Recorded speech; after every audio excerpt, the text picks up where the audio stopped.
Hello and welcome to another episode of India Risk Report, and in this episode we are looking at future risks and their implications for India, its economy, its industry and its people.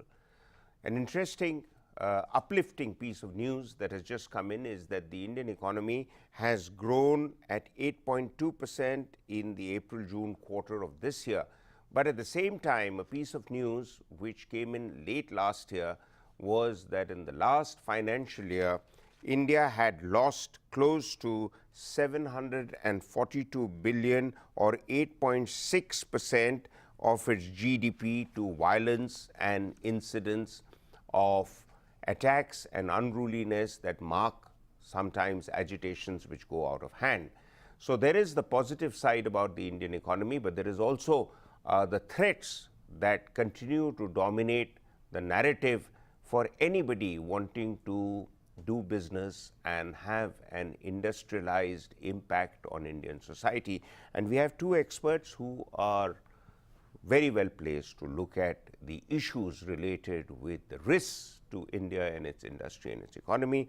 We have with us Mr. Garry Singh, President of IIRIS Consulting, and Garry is very well known in the business circuit and in the industrial world for his expertise on risk and risk analysis. And we have once again with us, sir, Dr. Vikram Singh, eminent academic, a very distinguished police officer from Uttar Pradesh. So a man who looks at not just his experience in the police, but more importantly, analyzes the data that comes across with some intent to try and find a way forward. And to that extent, sir, I would like to ask my first question from you, that this incidence of violence that seems to be impacting so heavily on our economy and the challenges that it presents to the story of India, is there no way for making sure that situations don't spiral out of hand? Because very often we find the moment a situation goes out of hand, my own belief is that the police and intelligence agencies have either failed to assess a situation or they have failed to come up with a suitable response to a situation when it's gone spilled over. What's your takes? I'm happy that you've raised this very important question, Mr. Maroof Raza. The first and the foremost, we have a success story, and a great one at that. But the game spoiler is something like mob lynching, the increase in crime against women, increase in cyber crime and the like. Yes, the intelligence agencies should have been able to at least identify the problem, and the police force have it in them to address the issue.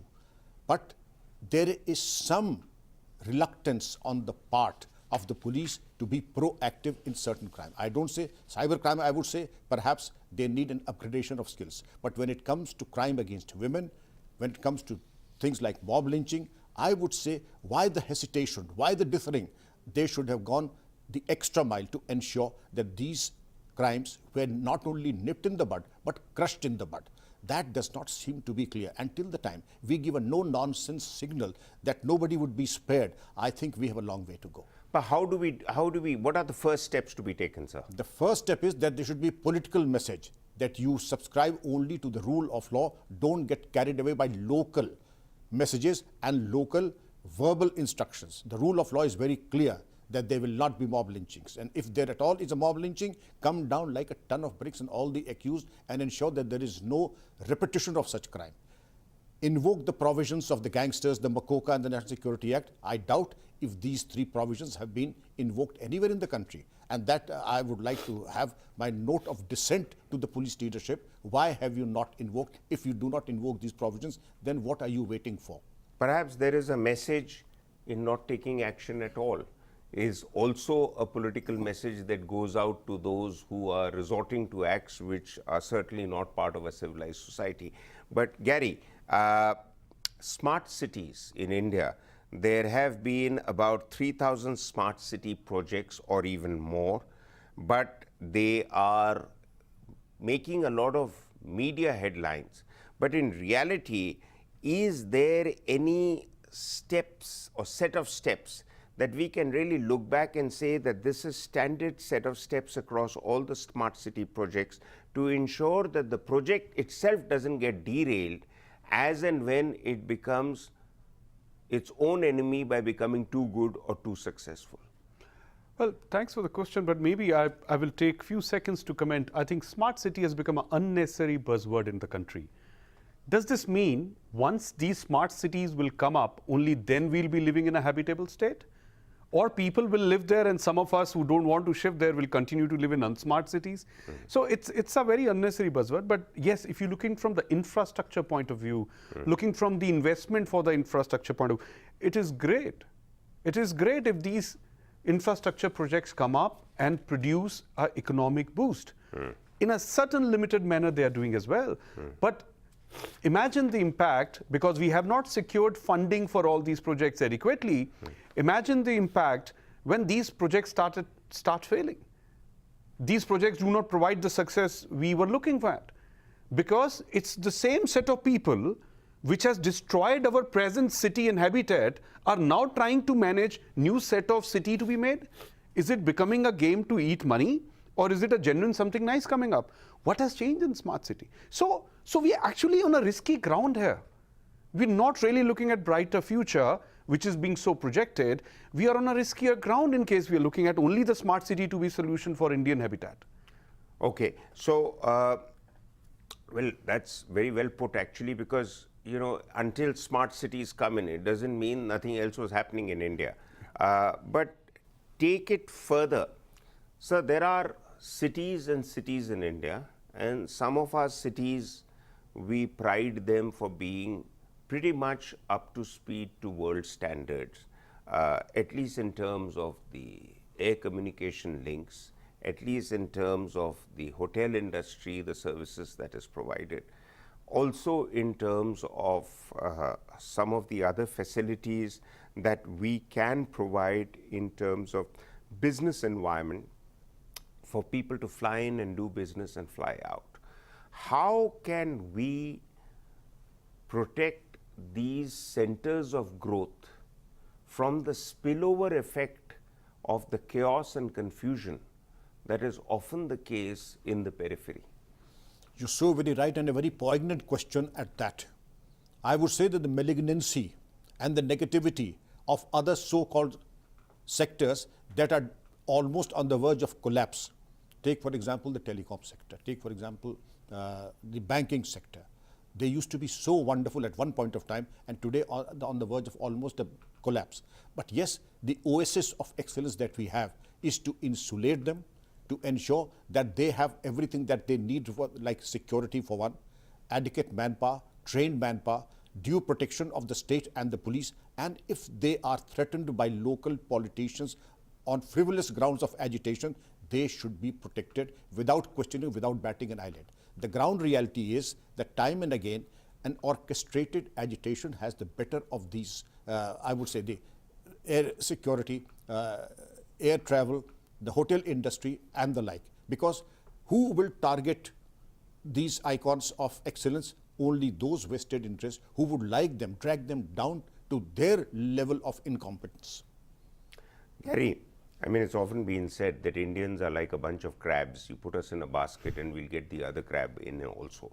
But in a more specific sense, there is an area which has been in the news. There has been in the news, and that is, the whole, this revival of the Me Too movement.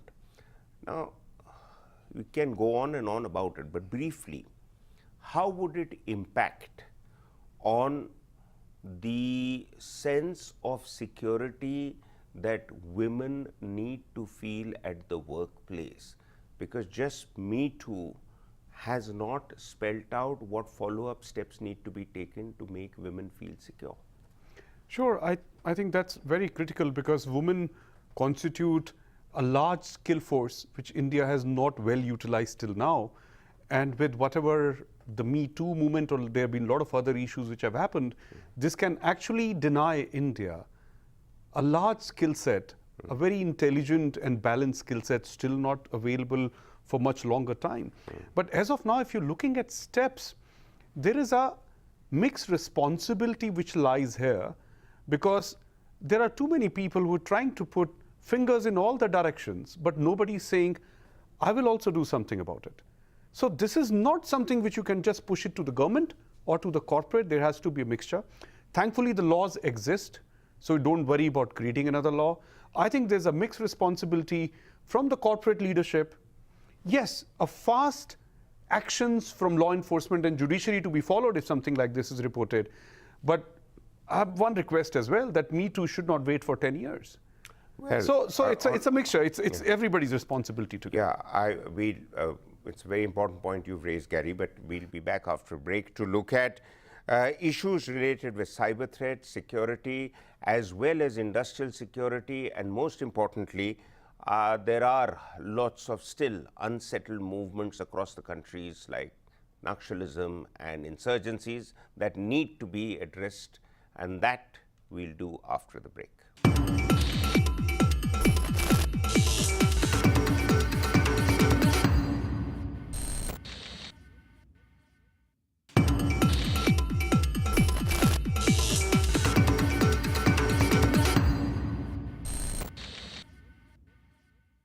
Welcome back. We are looking at the risks to India and its economy, its people, and to its businesses, and the implications of that if not attended to adequately. Dr. Singh, sir, another question which I'm sure you are very well placed to answer us is about industrial safety and security. Now, it's an area which you have hands-on experience in dealing with it, but there have been incidents linked to the safety of the workers, and I'm not just talking of women workers. I'm talking overall of safety of workers. And this is an area that I find that I was reading some time ago that one of the areas where India has not been able to maximize its manufacturing capabilities is because of the decadent or the old labor laws and various other industrial laws which make it absolutely impossible for anybody to be progressive and to come up with something new to address the modern India's demands. So true, sir. A thing of quality can be manufactured anyway, but that is the theoretical part. But when you are about to start an industry, you'd rather, apart from a few states, which wouldn't be more than 6 or 7, it is very difficult even to open shop and start a business. Whatever the claims may be, the fact remains that the moment a person or an entrepreneur decides to start an industry or a manufacturing unit primarily, or any other trade or commerce industry, everybody, I mean the labor laws are so decadent and so overpowering. The pollution laws, the anti-pollution laws, you have a creature by the name of Dhua Inspector, he will see to it that he comes every 15 days and inspect the smoke and the effluents being emitted. Then there are any number of labor inspectors, the EPF inspectors, there are no fewer than 18 inspectors who will inspect your sites if you have a workforce of more than 10. And that is the biggest deterrent. There is no harm in being inspected, but the purpose of the inspection is different from ensuring the faithful implementation of rule of law. I hope you get what I'm hinting at, Mr. Yes, absolutely. Then in that case, I think you are doing more harm than good to the system, to the state, to the economy. If there has to be something like a proper ecosystem of industrialization, then something like the Gujarat model, that yes, there is a single window solution to every problem that the entrepreneur may have to face, and it has to be resolved in 48 hours. I do hope that the other states replicate the success story of Gujarat. Well, the fact is that we've all been hoping for some time that for the Gujarat model to be implemented, but I think the problem is the federal nature of India and how the system works. But Garry, there is this area of the conditions in the workplace and the key aspects of internal diligence. At the same time, what should be the best practices that you recommend in improving workplace atmosphere, due diligence checks, at the same time, violence and harassment related from the last question, issues that need to be addressed? I think, as Dr. Singh already clearly highlighted, that this has to be come down very heavily whenever reported, so that if once occurred and handled well, there is no chance of anybody thinking that this can be repeated. So our problem has been, we have allowed it to progress in a stepwise manner from minor aberrations to large linking, and as well as leading to any kind of harassment which is not being handled till conclusion. All the corporates are more than happy to hide facts about women's safety, harassment, or men accidents or anything else, rather than handle them well and proudly say that we have stopped it from happening. So I will leave this onus on corporate, because this is something internal in nature. They need to come up with better policies. They need to come up with very strict guidelines, and maybe the way Posh has got a parallel governing body within the company to monitor everything about sexual harassment, why not about other aspects as well? At least let there be more accountability, transparency coming into the corporate culture, rather than ability to hide all that which is bad under the carpet and still show that we are clean. Perhaps people tend to respond at the level of companies to whatever is putting pressure on them through the news media at that point of time. So they address that issue and they get on to wait for the next fire to build up till they do firefighting with the next fire. But Dr. Singh, sir, terrorism, Naxal violence seems to have dropped a bit. And with that has risen a sense of complacency. Now, is that a good thing? Because in your experience, all kinds of violence by anti-national elements, that can be debilitating, not just in metro India, because they can spill over into metro Obviously. India, but they can be in mainland India, where also industries and others are contributing to India's growth story. So how do you, I mean, is the police or the intelligence agency or the media, who is going to spell out the benchmark that you can now go a little easy on your alert with that and focus on other things? Complacency anywhere is just not acceptable. And complacency in this field at least would be suicidal. And I don't think Naxalism and terrorism are going to end not only in our lifetimes, but in the successive generations too. I think they are here to stay, and we have to live with terrorism and Naxalism. Yes, but is it a lull before a storm? Is it a lucid interval? I, for one, would never imagine that this is something that we can be complacent and rest back upon and rest on our laurels. Never.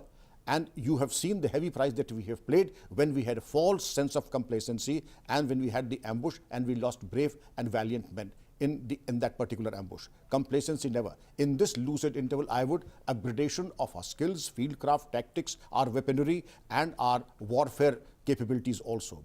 It is time for dry exercise. It's time for fieldcraft. It is certainly not the time to relax and sit back and relax and write and in nostalgia. The fact But remains, that is for the security forces, sir. Yes. What about the industry? What about the others who are caught up in the zone, which is certainly far from safe? absolutely. The industry have option one, yes, to increase the production and take the fullest advantage of the peace and the tranquility that has emerged. But also be prepared for a worst case scenario. In that case, say no to the Naxal leadership when they asked for contributions, because that contribution given for a wrong cause will be suicidal and counterproductive to the industry also that contributes to them.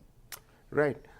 Garry, this is a question which will need more elaboration, which is that what could be the best practices globally that you'd like to see implemented to make India's success story really something that the world begins to look at as a model.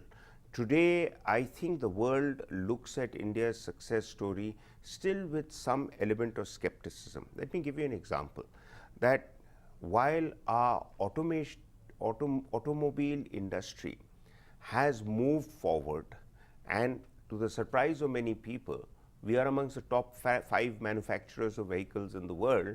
At one stage, we were number 1 because there was a lull in the Korean production figures, but we are still in the top 5. But again, if you look at some other areas of industrial manufacturing, we employ vast numbers of people. 25 million people employed in the textile industry give you a GDP contribution of 2%. Whereas 9.7 million people employed in the IT industry gives you a 3.6 million people employed in the IT industry gives you a 9.7% growth in the GDP. So how can we make everything much more growth effective? Sure. So there are a lot of aspects in it. Number one, India will continue to get impacted by the global economy and global risks. We will not be able to survive in isolation. If these global risks will hit us with the continuously blurring lines of business boundaries between countries, we need to learn how do we maximize our returns with the present set of resources we have, whether that's the skill set, the type of skill set we have, or resource, anything, natural, everything included. We need to learn how to maximize our returns with whatever investment we can provide as a country. Now, globally, what's changing the biggest is the economy is going up, but there's a continuous decentralization. If you look at last few years, the power from US has been shifting towards China, even towards Europe more and more. And this decentralization has already triggered a strategy warfare and a policy warfare globally. You look at Trump and the Chinese premier directly putting each other that what changes I will bring in, this can impact you so much. So if we can stay under the radar and handle our alignments well, we have a lot to gain. And we need to ensure in this era what we are known for, the policy shift with every change of government, we stabilize. If we provide a stable country, if we are also a place where you can get better returns, something like this will automatically come towards us like a magnet. So starting from best practices, we need to have best practices for governance to show stability. Moment we come to industry, the best practices are in terms of what we have already discussed. We want less of violence, we want more of enforcement and everything of that nature. And thirdly, which is last but not the least, there is a need for a disciplined workforce as well. Absolutely. We cannot continue to be a workforce who want to put 4 hours a day but expect the returns which are being provided in US salaries and Euro salaries. Yeah, well, on that last word, and that last word of warning, that we need to step on the gas as far as our own abilities and output is concerned before we can start insisting on getting the dues that Western workers do, or more so Japanese and Eastern workers do. Well, thank you very much for your input, sir.